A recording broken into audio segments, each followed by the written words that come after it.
click that like and subscribe button and go sign up on superchargedstocks.com and let's keep you notified.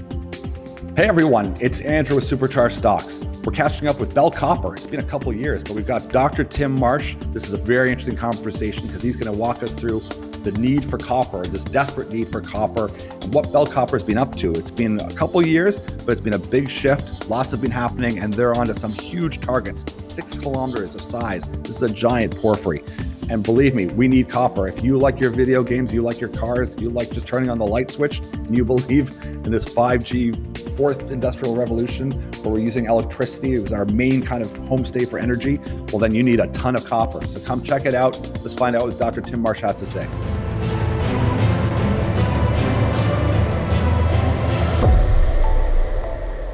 Good morning, everyone. It's Andrew with Supercharged Stocks. Happy to be catching up with Bell Copper. We've got Dr. Tim Marsh here, and it's been a couple years actually since we've spoken, and I know there's been a lot of development. So we won't be able to go through everything, but in the last few months, 6 months, there's been dramatic changes. There's been a lot going on. Dr. Marsh, how are you? I know there's a lot to cover, but maybe you can tell us right now what's happening. You've got Perseverance, you've got Big Sandy. There's a lot of attention right now, and you're feeling very optimistic. Let's just dive right in and tell me what's happening. Bell is shuttling core samples to the assay lab, beginning to get some results back. We've been drilling on our Big Sandy project in northwestern Arizona. That's a porphyry copper exploration project. It's a grassroots project, green fields area. We're nowhere near mines or prospects or anything from the old days. It's a patch of gravel that was prospective. We drilled a hole, we stuck our neck way out. We drilled deeper than we expected. In the end, we're drilling a porphyry copper deposit that's never been seen before. One of Arizona's porphyry copper deposits has just been born. And you know this area probably better than anyone. You used to be the chief geologist at Resolution Copper. So you know this system, you know this area, you know what you're looking at geophysically, just as far as all the data. And this has been a thesis of yours for quite some time. Yeah, the main idea is one we've been following since, well, the late 90s, certainly full time since I left Resolution in 2005. And that is that basin and range extension, the faulting that happened in Western North America starting about 20 million years ago has pulled apart some big porphyry copper systems and buried the upper most prospective part of the system underneath varying depths of gravel out in the valleys. And so I've been systematically exploring a couple of those over the past 15 plus years, starting with what we used to call Caba, that's now Perseverance, 15 miles east of Kingman. That's under option to Cordoba Minerals, one of Robert Friedland's companies. And we've just this year gone down about 15 miles south, the same fault system, same general concept, and we're exploring our Big Sandy project. Now, I'm not a geologist, as everyone knows, but my understanding is that porphyry systems, I mean, they're big, so they're enormous systems, and they can take a lot of drilling, a lot of work. What have you found so far with this system? Well, we've got some pretty nice copper on the surface, but it occurs as boulders that have washed out of someplace that's no longer on the surface. The debris got preserved as alluvial fans, or what we call conglomerates that represent an earlier alluvial fan. Apparently the bedrock blocks from which the fanglomerates derived have dropped down and are buried under some depth of cover.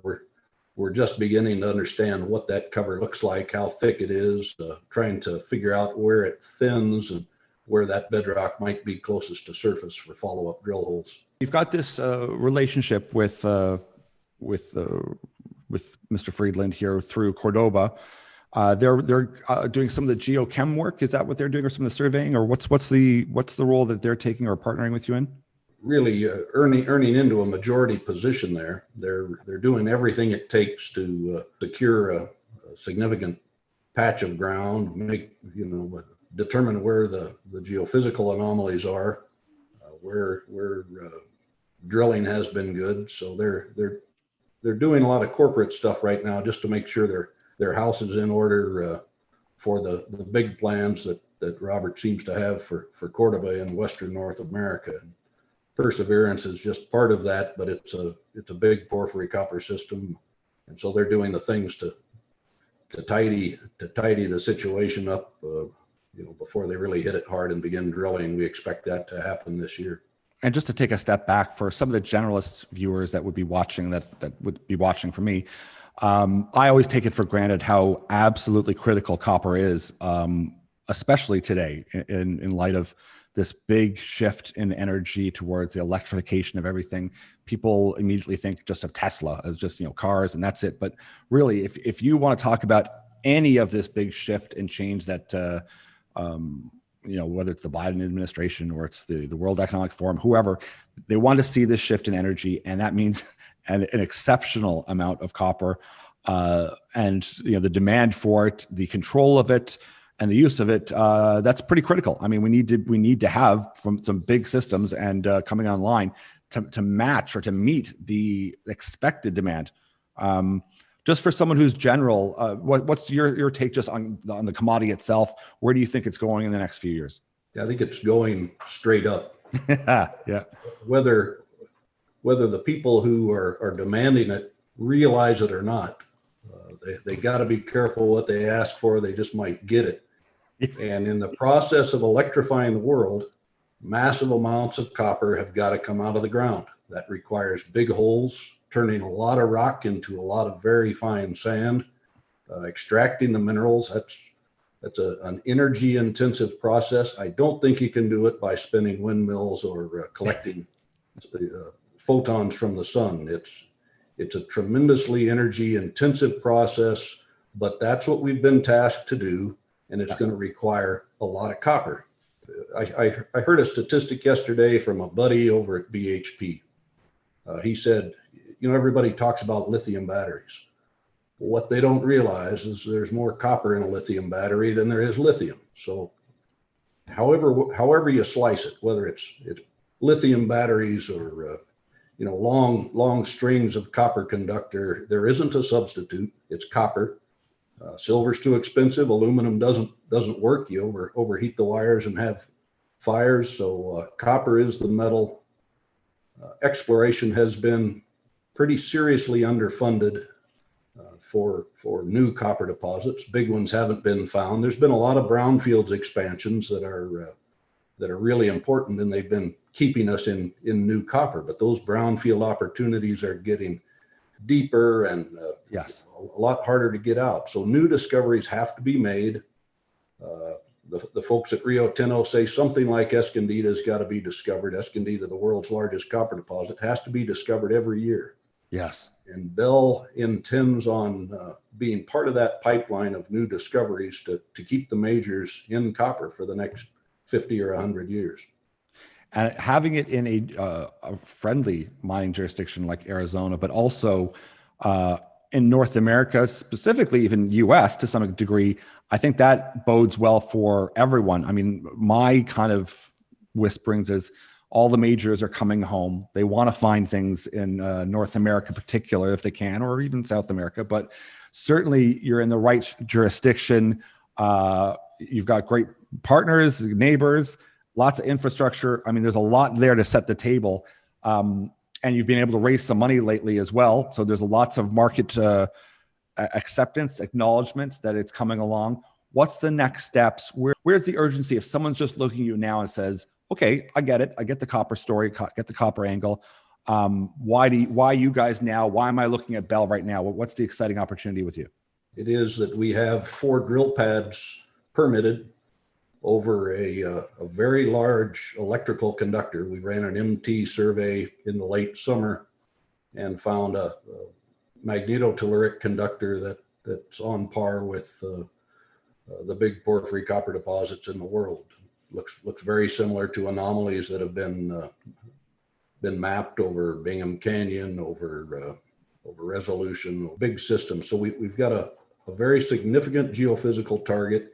It started as a geological target in the same place that has exposed roots. We can walk over those roots. We see it's a very large system in the bottom piece, very rich in molybdenum, real intense alteration, all the things a geologist likes to see in a mineralized system. But we're situated over what we believe is the top of that copper deposit, something nobody's ever seen before, but nature has shed some very copper rich boulders out of.